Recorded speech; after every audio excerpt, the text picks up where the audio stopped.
Now, Ms. Lisa, I hear that Dr. El Feki was one of the first stops, and he was the person to tell you and diagnose and kind of walk you through the process. Tell me what happened with you. So my journey started Thanksgiving Day 2015. All of our guests had left from dinner I cooked, and my jaw started hurting. So I told my husband, oh dear, I think I have a toothache or whatever, maybe munched out Thanksgiving dinner too much. Right. So, but then it kept getting worse. The pain started spreading up my face, on the top of my forehead, into my ear, and it felt like someone was hammering nails in the side. It was excruciating. And so I was up all night. My husband Howard took me to an urgent care center. They actually thought I had shingles because I guess that's a symptom, facial pain. So they put me on medicine, but I never broke out in the spots. So I'm a longtime patient of Texas Gulf Coast. So I went to my GP. She said, this does not look like shingles. She gave me some pain medicine, but she said, if this doesn't correct itself in a few days, you need to be back in here. It didn't. It was just excruciating few days. I came back over to the office, and they were trying to work me in. And I was seated in the waiting room, and I was just, agony is the best word to describe it.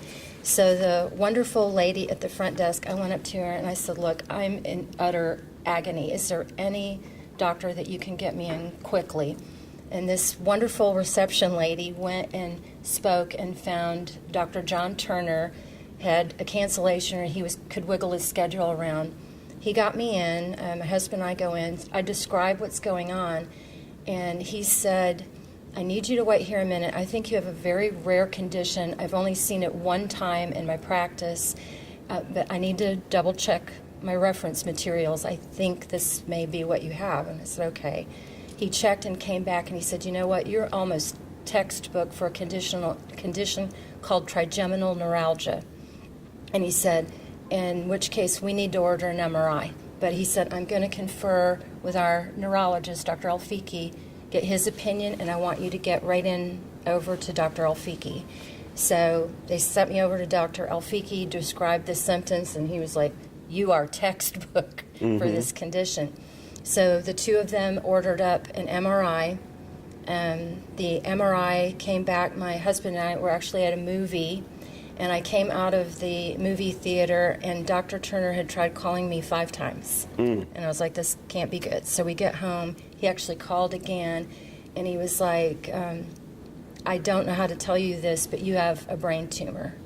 And he said, so there's good news and bad news with that. The good news, it appears to be what's called a meningioma brain tumor, and they are typically benign. But he said the bad news is yours is huge, and it's tangled around your carotid artery, and it's going to be in a bad place.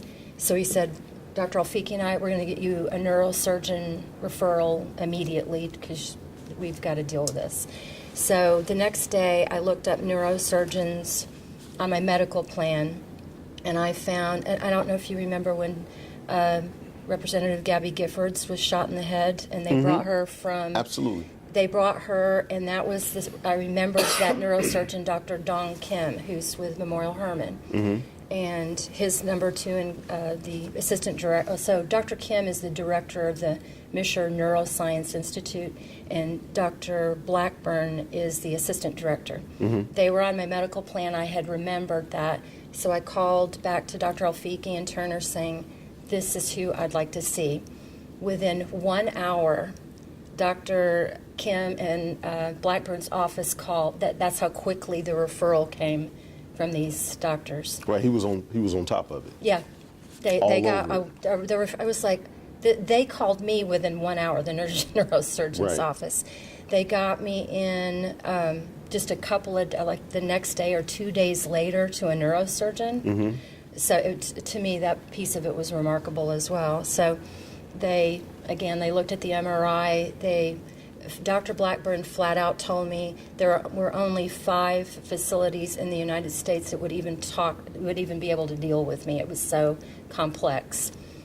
And so we scheduled surgery, and the first surgery was February 3rd of 2016, and they address the part that was in my brain stem. Dr. Blackburn shared that as part of that surgery, or if I didn't do surgery, it was like this was going to happen regardless. But I could permanently lose my ability to swallow, have a permanent feeding tube, face facial droop like stroke victims, blind in my right eye, deaf in my right ear, paralysis, cognitive issues, speech issues, which you can tell from me would have, since I'm a talky person, that one would have been tough. But those were all the potential deficits I was dealing with, and it was either take the chance at surgery to potentially avoid those things, or if I did nothing, they would happen. Sure. So we did the first surgery February 3rd, and I had tiny little facial droop, and Dr. El Feki remembers this. Because even my family was like, "Oh, we don't notice it." But I went in, I see the side of your mouth is a little tiny, but right. not the horrific. So just the side of my mouth, and he was like, "Lisa, that's going to correct itself. You don't. I feel confident it'll correct." That was truthfully the only deficit I came out of the first surgery. And all because when they brought you to this guy, he figured out exactly what was going on, Yes. stayed on top of it in the whole nine. Yes, and that's part of why I'm here, because I recently faced a second surgery, a high-tech radiation treatment called a gamma knife radiation, and then 6 weeks of regular radiation. So I had to undergo 2 surgeries. And I went back to work October the 10th of 2016, part-time.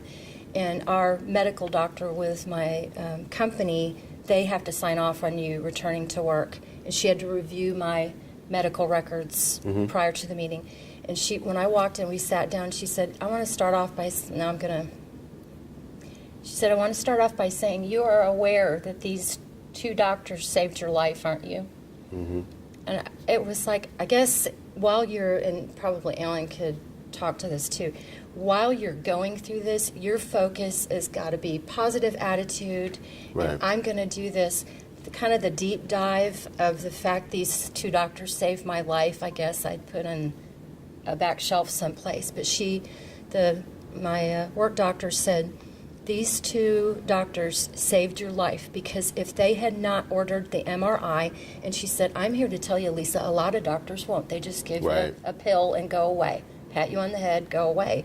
She said, they sent you in for that MRI, that saved your life.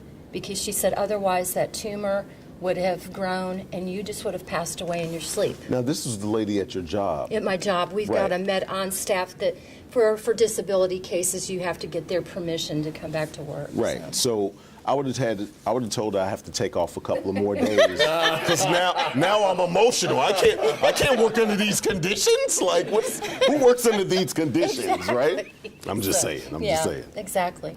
So as much as he doesn't want to take credit or whatever that I'm sitting here, I'm not letting him off the hook, because again, that was real. When a doctor looks at you and says, you do realize they saved your life. If they had not ordered that MRI, who knows? So if you know he saved your life, this has to be a fabulous gift. Yes.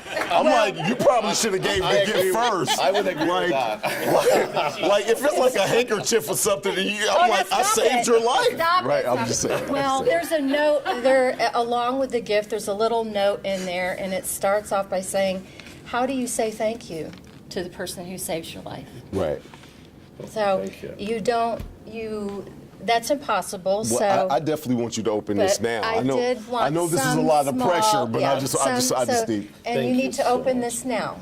Okay, everybody give it up for Lisa and her story. I'm not good at opening gifts, by the way. And like my family teases me, I'm the tape queen of the universe. So. Oh, yeah. Can you tell? Absolutely. Do you have kids, Doc? I have 3 kids. Right, I have 3 as well. So I'm not good at opening gifts. I'm good at buying gifts. Is what that is. Me too. Right, Me too. that's why I wanted to ask. Sure, Lisa. I'm sorry for that. I know it took time. Oh no, rip away. I have a 21-year-old daughter, and rip. There's no. Yeah, there you go. You want to have the paper.